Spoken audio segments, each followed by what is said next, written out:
Ici Pasteur Mo. Je vous apporte l'émission La Voix de la Royauté. Si vous nous aviez suivis dans notre programme précédent, nous avions commencé à parler sur un thème que nous avions titré Les portes dimensionnelles. Et dans l'émission précédente, nous avions défini les différents concepts et aussi introduit le sujet. Et aujourd'hui, j'aimerais commencer à vous proposer ce qui sera une première porte dimensionnelle. Alors que je lis pour vous dans Genèse, chapitre 12. Genèse, chapitre 12, du 1er au 4e verset. La Bible dit, l'Éternel dit à Abraham, va-t'en de ton pays, de ta patrie, de la maison de ton père, dans le pays que je te montrerai. Je ferai de toi une grande nation et je te bénirai. Je rendrai ton nom grand et tu seras une source de bénédiction. Je bénirai ceux qui te béniront et je maudirai ceux qui te maudiront. Et toutes les familles de la terre seront bénies en toi. Abraham partit, verset 4, comme l'Éternel le lui avait dit, et Lot partit avec lui. Abraham était âgé de 75 ans lorsqu'il sortit de Charan. Je suis en train de parler, comme j'ai dit, de portes dimensionnelles. Nous avions défini dans l'émission précédente les différents concepts qui composent notre thème, notre sujet, à savoir le concept d'une part de porte et celui de dimension ou de dimensionnel d'autre part. Nous avions dit dans l'émission précédente qu'une porte est tout simplement une voie d'accès d'un endroit vers un autre. Pour accéder à un endroit, vous aurez besoin de passer par une porte. Ou alors, comprenez la porte comme étant une voie de passage d'un endroit vers un autre. Vous êtes à l'extérieur de chez vous, vous voulez entrer à l'intérieur, vous voulez passer de l'extérieur vers l'intérieur de chez vous, vous devrez passer par une porte, la porte qui mène à l'intérieur de la maison. Ça devient la voie de passage par laquelle vous passez de l'extérieur de chez vous vers l'intérieur. Vous voulez entrer dans votre bureau par exemple, il faudra que vous passiez par la porte. Il faudra que la porte vous soit ouverte pour que vous passiez des couloirs vers votre bureau. La porte est une voie de passage d'un endroit vers un autre. Une voie de passage d'un endroit vers un autre. Et puis, nous avions dit dans l'émission précédente toujours que vous resterez coincé dans un endroit jusqu'à ce que la porte qui mène vers un autre endroit vous sera ouverte. C'est aussi simple que ça. Si vous êtes, par exemple, je reviens à l'exemple où vous devez entrer chez vous, si vous êtes à l'extérieur et que pour une raison ou une autre, la porte est fermée, que vous n'avez pas les clés, et bien vous allez rester à l'extérieur de chez vous jusqu'à ce que quelqu'un qui a la clé viendra vous ouvrir la porte pour que vous puissiez accéder. Tant que la porte n'est pas ouverte, il est impossible que vous passiez de l'extérieur vers l'intérieur. Vous restez coincé à l'extérieur jusqu'à ce que la porte qui mène à l'intérieur de votre maison vous sera ouverte. Et puis nous avons avancé, nous avons défini ce que nous avons entendu par dimension et nous avons défini cela par différents synonymes. Nous avons dit qu'il faut comprendre dimension comme niveau par exemple, comprenez dimension comme étape, comprenez dimension comme état aussi, comprenez dimension comme situation, comprenez dimension comme condition, comprenez dimension comme circonstance,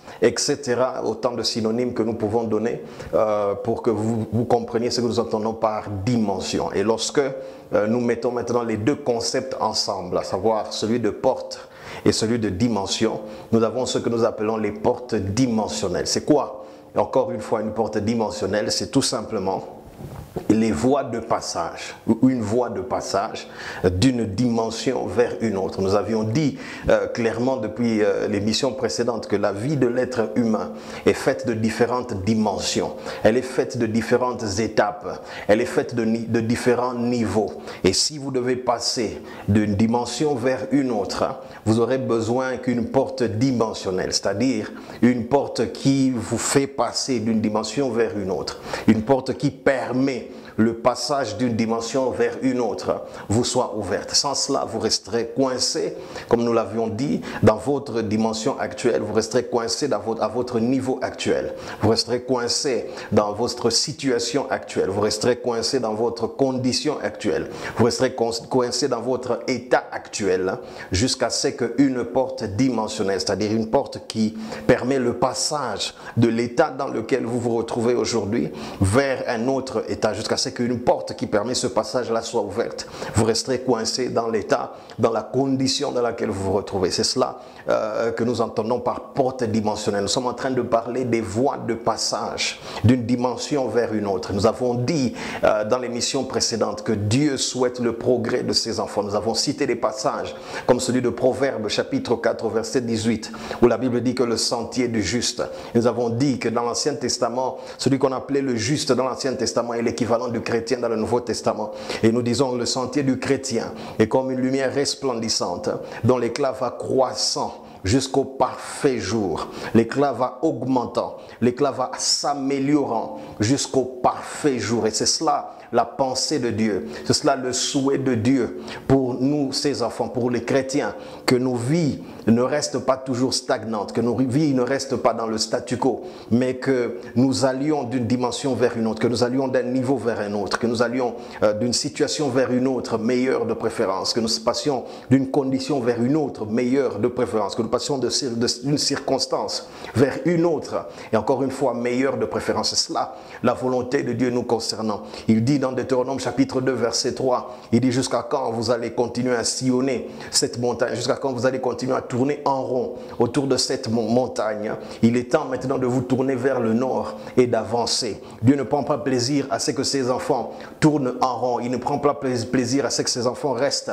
année après année, faisant les mêmes choses, vivant les mêmes choses, se retrouvant dans les mêmes conditions et se retrouvant dans les mêmes circonstances. Dieu souhaite que nous puissions année après année, passer d'une dimension vers une autre, passer d'une situation vers une autre, passer d'une condition vers une autre, passer d'un niveau vers un autre. C'est cela que la pensée de Dieu, le souhait de Dieu nous concernant. Nous avons vu des passages encore une fois, comme celui de Matthieu, chapitre 4, versets 18 et 19. La Bible dit que Jésus marchait le long de la mer de Galilée et il vit deux frères, à savoir Simon appelé Pierre et son frère André, qui jetaient des filets à la mer parce qu'ils étaient pêcheurs. Nous avons dit c'était des pêcheurs de poissons. C'était ça leur métier, c'était ça leur profession, parce qu'ils étaient pêcheurs, dit la Bible. Et la Bible dit au verset 19, lorsqu'il les vit, il leur dit, suivez-moi et je vous ferai des pêcheurs d'hommes. C'est-à-dire, je vais amener votre pêche à une autre dimension. Je vais amener votre pêche à un autre niveau.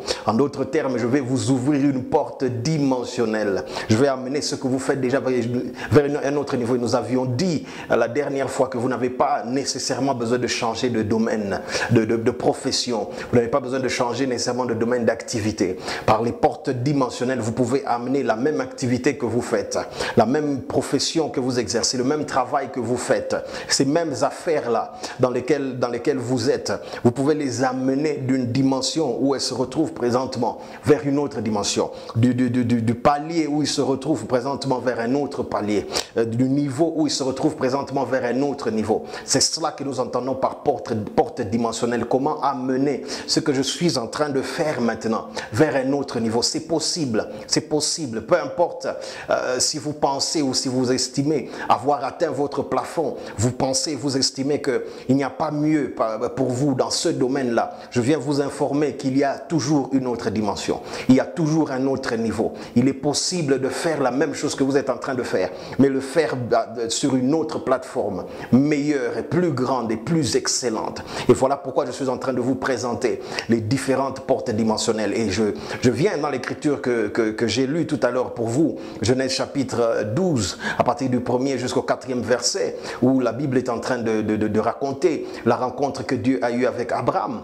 Et je voulais commencer avec le premier verset, je descends au 4e verset. Il y a un détail important au 4e verset qui m'intéresse. La Bible dit au 4e verset que lorsque Abraham est parti, il était âgé de 75 ans. Cela m'indique que pendant les 75 premières années de la vie d'Abraham, il était cloîtré dans une même dimension. Parce que quand Dieu vient auprès de lui, au verset 1er, il lui dit: Sors de ton pays, sors de ta patrie, sors de la maison de ton père, sors de ta famille et va dans le pays que je te montrerai. Pour dire que pendant les 75 premières années de la vie d'Abraham, il était coincé dans la même dimension, il était coincé dans la même situation, coincé dans la maison de son père, coincé dans sa famille, coincé dans sa patrie. Mais Dieu avait quelque chose de plus grand pour lui. Mais pendant 75 ans, cet homme marié de surcroît était coincé dans la maison de son père, jusqu'à ce que Dieu vient mettre devant lui 7 portes dimensionnelles. La première porte dimensionnelle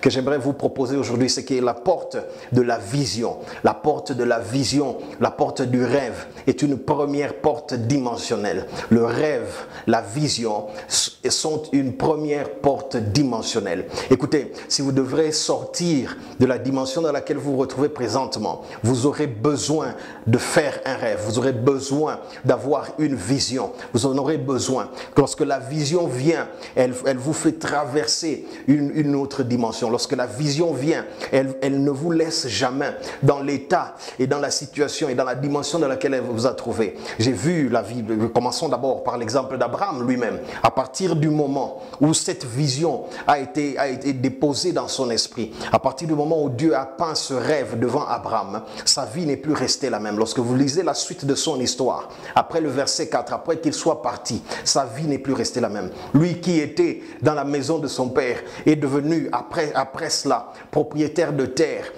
Il avait des serviteurs à son compte, il avait des troupeaux, il avait de l'or, il avait de l'argent, dit la Bible. Lorsque vous lisez par exemple dans Genèse chapitre 13 au verset 2, la Bible dit que Abraham est devenu très riche, il devint fort riche.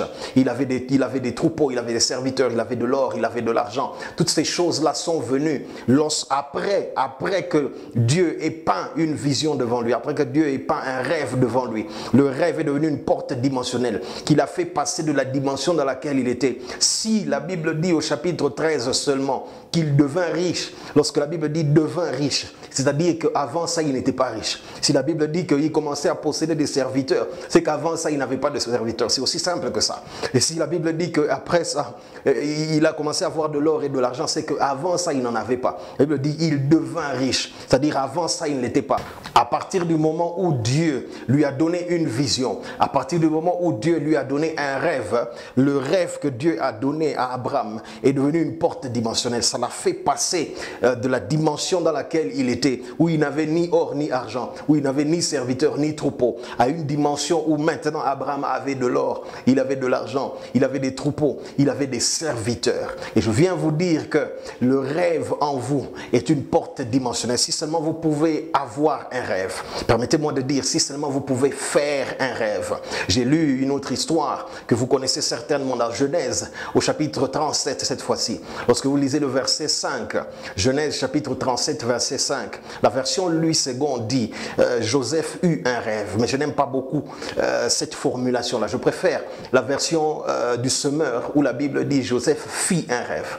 Louis II dit Joseph eut un rêve et le Semeur dit Joseph fit un rêve. Je préfère faire plutôt que avoir. Lorsqu'il dit Joseph fit un rêve, cela laisse sous-entendre que c'était quelque chose de conscient, quelque chose de volontaire, quelque chose d'intentionnel. Lorsqu'il dit qu'il eut un rêve, vous avez la notion de la passivité. Vous avez la notion de la passivité, c'est comme si ça lui est venu comme ça. Il ne s'y attendait pas, il ne voulait pas cela, il n'espérait pas cela, mais ça lui est tombé dessus. Mais lorsque la Bible dit qu'il fit un rêve, cela vous laisse sous-entendre que c'était intentionnel, c'était voulu, c'était volontaire. Et la Bible dit donc que Joseph fit un rêve. Et après que Joseph a fait ce rêve-là, sa vie n'est plus restée la même. Sa vie a commencé à changer. De tous les fils de Jacob, Joseph est devenu celui qui s'était démarqué le plus de tous ses frères et de tous les membres de sa famille. Pourquoi? Parce qu'il était celui qui portait en lui un rêve. Je viens dire encore une fois que votre rêve est une porte dimensionnelle. Si seulement vous pouvez faire un rêve aujourd'hui, croyez-moi, cela va être une porte dimensionnelle. Ça va vous faire passer de la dimension dans laquelle vous êtes à une autre dimension. Écoutez, la vie ne change pas tant qu'il n'y a pas un rêve. La vie reste la même tant qu'il n'y a pas de rêve, tant qu'il n'y a pas de vision. C'est pourquoi la Bible dit dans le livre des Proverbes, là où il n'y a pas de vision, le peuple périt. Là où il n'y a pas de vision, le peuple périt. Et lorsque vous lisez dans les versions anglaises de ce même passage, passage, la Bible dit que là où il n'y a pas de vision, le peuple vit sans honneur et sans dignité. C'est ça que la Bible sous-entend lorsqu'il dit périt. Lorsqu'on dit en français périt, dans la version anglaise, on sous-entend que vous vivez votre vie sans dignité, sans honneur. C'est-à-dire vous restez coincé dans la même. Vous restez coincé dans les mêmes choses, à vivre les mêmes choses, à faire les mêmes choses. Il n'y a pas de gloire, il n'y a pas d'honneur, il n'y a pas de dignité, il n'y a pas de progrès, il n'y a pas d'avancement. Là où il n'y a pas de vision. Je viens vous encourager à faire des rêves. Maintenant, quelqu'un est en train de réfléchir et de se dire, voilà, le pasteur Mo est en train de nous encourager à faire des rêves. Comment est-ce que je vais faire ces rêves-là? Dois-je dormir beaucoup plus longtemps que je ne dors déjà d'habitude? Dois-je prolonger mes heures de sommeil pour pouvoir commencer à faire ces rêves dont le pasteur Mo est en train de parler? Non, les rêves dont je suis en train de parler, ce ne sont pas ces images que vous voyez lorsque vous êtes endormi et tout ça. Non, ce n'est pas de ce genre de rêve-là que je parle. Le rêve dont je suis en train de parler sont des images formées consciemment dans votre pensée, des images formées consciemment dans votre avenir, dans votre pensée concernant votre avenir, des images formées consciemment dans votre pensée. Je dis bien consciemment. Ce ne sont pas des images formées inconsciemment ou involontairement. Ce sont des images formées consciemment dans votre pensée concernant votre avenir. C'est-à-dire vous vous asseyez et vous commencez à vous projeter dans l'avenir. Vous commencez à vous projeter dans une année à partir d'aujourd'hui, 5 ans à partir d'aujourd'hui, 10 ans à partir d'aujourd'hui. Et toutes les choses que vous désirez pour vous-même, toutes les choses que vous souhaitez à vous-même, vous commencez à les imaginer. Le rêve dont je suis en train de parler peut aussi être appelé imagination. Il peut aussi être appelé aspiration. Il peut aussi être appelé désir. Il peut aussi être appelé souhait. Quelles sont ces choses que vous désirez pour vous-même par rapport à votre avenir? Quelles sont les choses que vous souhaitez pour vous-même par rapport à votre lendemain? Quelles sont les choses auxquelles vous aspirez par rapport à votre lendemain? Ces choses-là constituent ce que j'appelle le rêve. Et je dis que vous devrez avoir un rêve. Vous devrez avoir une vision concernant votre avenir. La vie reste stagnante. La vie reste coincée dans la même dimension jusqu'à ce que vous commencez à avoir un rêve. Maintenant, j'avance en disant ceci. Le rêve est un aimant spirituel. Le rêve est un aimant spirituel. C'est un aimant spirituel. Vous savez ce que c'est qu'un aimant. Et je dis que votre rêve est un aimant spirituel. C'est-à-dire, il vous attire, soit il vous attire vers les choses que vous voyez ou que vous rêvez, ou alors il attire vers vous les choses dont vous rêvez ou les choses que vous voyez. Je vais répéter cela. Lorsque vous mettez un aimant à côté d'un objet en métal, deux choses peuvent se produire. Lorsque vous mettez un aimant à côté d'un objet en métal, deux choses peuvent se produire. Soit l'aimant attire l'objet en métal vers lui, tout dépend de la taille, bien entendu. Si l'objet en métal est plus petit, l'aimant va l'attirer vers lui. Et si c'est l'objet en métal qui est plus grand, il va attirer l'aimant vers lui. Et je dis, votre rêve est un aimant spirituel. C'est-à-dire, lorsque vous commencez à rêver, lorsque vous commencez à vous projeter dans le futur, commencez à vous projeter dans l'avenir, votre rêve commence soit à attirer les choses que vous rêvez vers vous, ou commence à vous attirer vers les choses que vous rêvez. J'ai vu cela dans la vie de Joseph. À partir du moment où il a fait ce rêve-là, où il était élevé au-dessus de tous les membres de sa famille, et que les membres de sa famille venaient se prosterner devant lui, à partir du moment où il a fait ce rêve-là, son rêve a commencé à opérer comme un aimant spirituel et a commencé à l'attirer étape après étape. Il est passé par la maison de Potiphar, il est passé par la prison, certes, mais au finish, le rêve l'a fait asseoir sur le trône dont il avait rêvé. Je suis en train de vous dire que les choses que vous rêvez aujourd'hui vont servir d'un aimant spirituel. Elles vont commencer à vous attirer, vous faire passer par certains chemins, mais pour se rassurer qu'au finish, vous arriviez, que vous entriez pleinement dans les choses dont vous avez rêvé.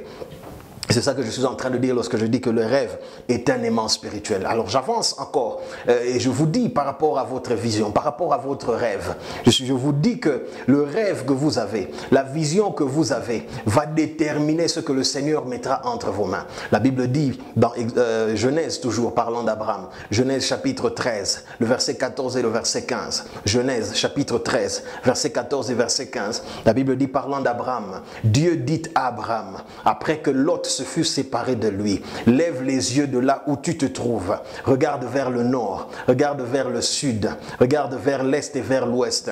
Tout ce que tes yeux peuvent voir, je te le donnerai à toi et à ta descendance. J'insiste sur cette dernière phrase. Tout ce que tes yeux peuvent voir, tout ce que tes yeux peuvent voir, c'est Dieu qui parle, te le donnerai à toi et à ta descendance. Qu'en est-il des choses que mes yeux ne peuvent pas voir? Eh bien c'est simple, les choses que tes yeux ne peuvent pas voir, je ne peux pas te les donner, c'est aussi simple que ça. C'est pourquoi je dis que votre rêve détermine ce que Dieu peut faire pour vous. Votre rêve détermine la limite, permettez-moi de dire, votre rêve trace la limite des choses que Dieu peut faire dans votre vie et de celles qu'il ne peut pas faire dans votre vie. Quelles sont les choses que Dieu ne peut pas faire dans votre vie? Ce sont les choses dont vous n'avez pas encore rêvé. Ce sont les choses pour lesquelles vous n'avez pas encore eu de vision. Ce sont les choses pour lesquelles vous n'aspirez pas. Ces choses-là restent à la portée, restent loin de votre portée, parce que tout simplement vous ne pouvez pas les voir. Il dit, tout ce que tes yeux peuvent voir, je te le donnerai à toi et à ta descendance. Qu'en est-il de ce que je ne peux pas voir?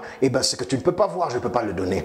La limite de ce que Dieu peut faire dans la vie d'un homme est déterminée par sa propre vision. Pas par la volonté de Dieu de lui donner ces choses. Pas par la capacité de Dieu de lui donner ces choses. La limite de ce que Dieu peut faire dans la vie d'un homme est déterminé par sa propre vision, est déterminé par la grandeur, par l'ampleur de son propre rêve. Notez cela. La limite de ce que Dieu peut faire dans ma vie est déterminée par la grandeur, par l'ampleur de mon rêve. Jusqu'où arrive mon rêve, c'est jusque-là que Dieu pourra me visiter. C'est jusque-là que Dieu pourra me bénir. Il dit, tout ce que tes yeux peuvent voir, je te le donnerai à toi et à ta descendance. Les choses que tu ne peux pas voir, eh bien, je ne pourrai pas te les donner. Votre vision trace les limites.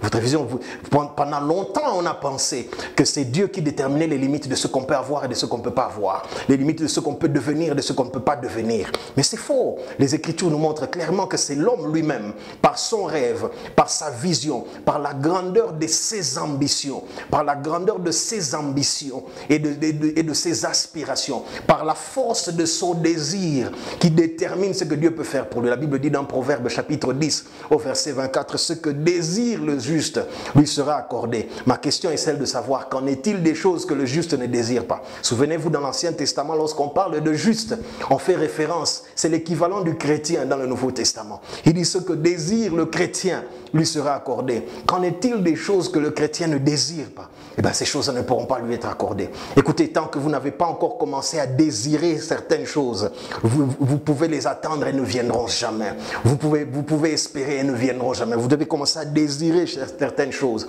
Vous devez commencer à étendre les limites de votre désir. Vous devez commencer, permettez-moi de dire, à élastifier. Oh, j'aime ce terme. Vous devez commencer à élastifier l'ampleur de votre désir, l'ampleur de vos attentes, l'ampleur de vos souhaits. Commencez à désirer plus grand. Commencez à désirer une autre dimension. Commencez à rêver de vous-même dans une autre dimension. Commencez à rêver de vous-même à une autre ampleur. C'est possible avec vous. C'est possible avec vous. J'ai lu l'histoire dans l'Ancien Testament de Saül, le premier roi d'Israël. Lorsque Saül est venu vers Samuel à la recherche des ânesses de son oncle, et que finalement Samuel lui a dit, écoute, ne t'inquiète pas des ânesses, etc. D'abord viens dîner avec moi. Il allait dîner avec lui. On l'a fait asseoir à la table, à la place du chef, comme dit la Bible. On lui a servi l'épaule qui était réservée au chef, etc.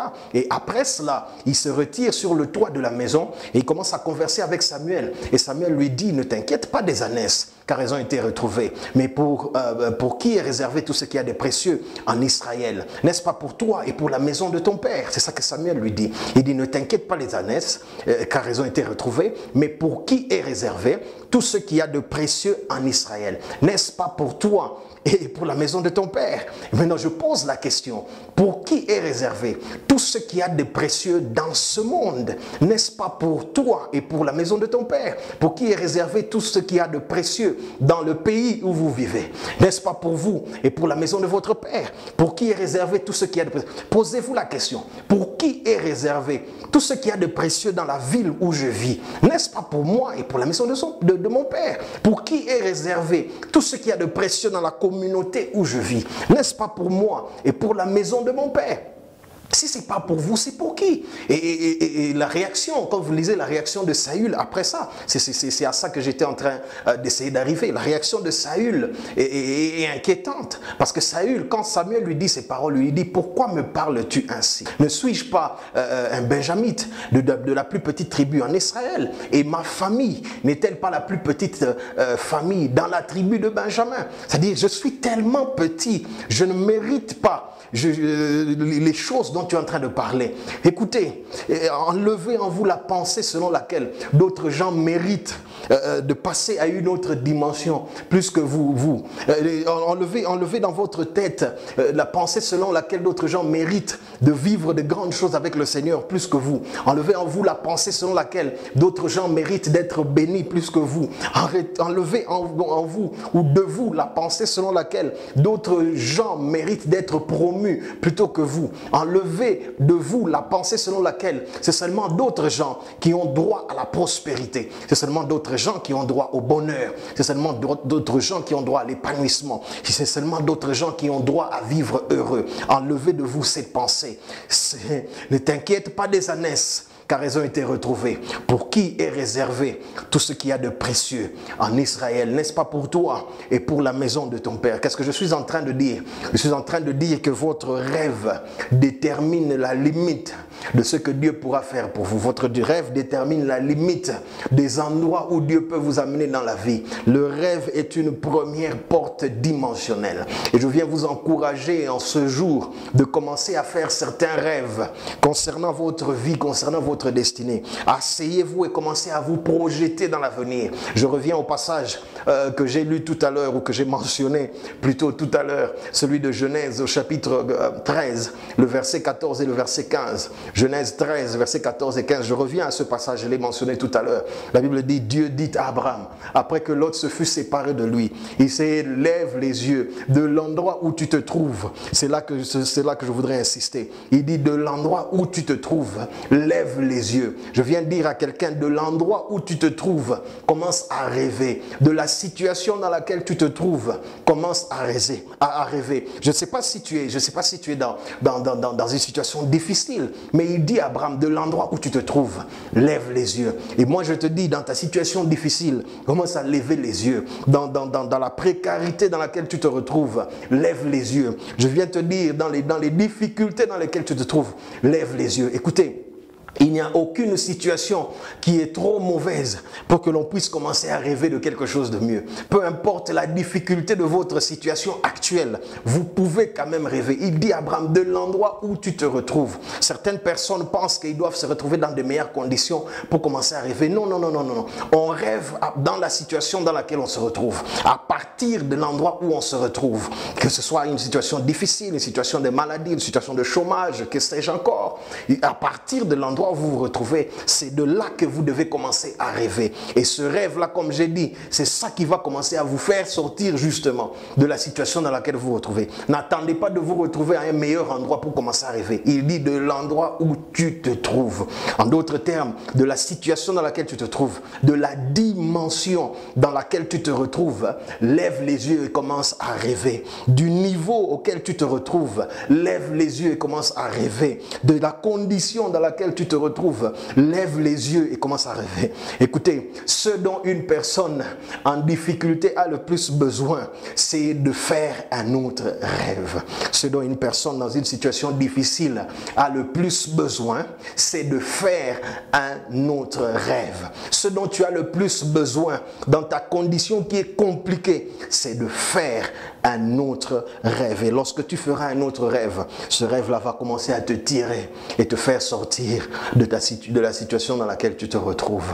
La plus grande aide, le plus grand secours à un homme en difficulté, c'est de faire un nouveau rêve. Le plus grand secours à une personne qui est dans une situation compliquée, c'est celui de faire un autre rêve.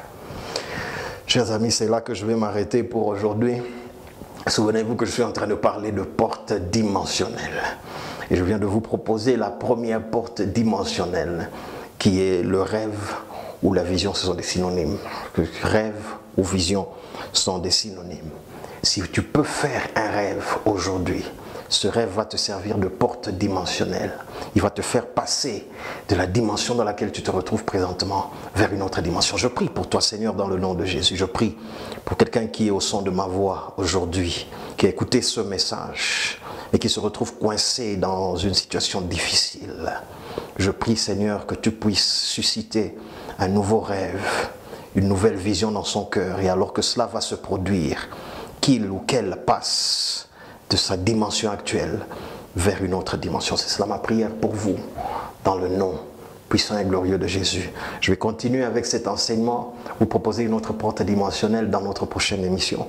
D'ici là, que Dieu vous bénisse et que la paix du Seigneur soit avec vous. Au nom de Jésus.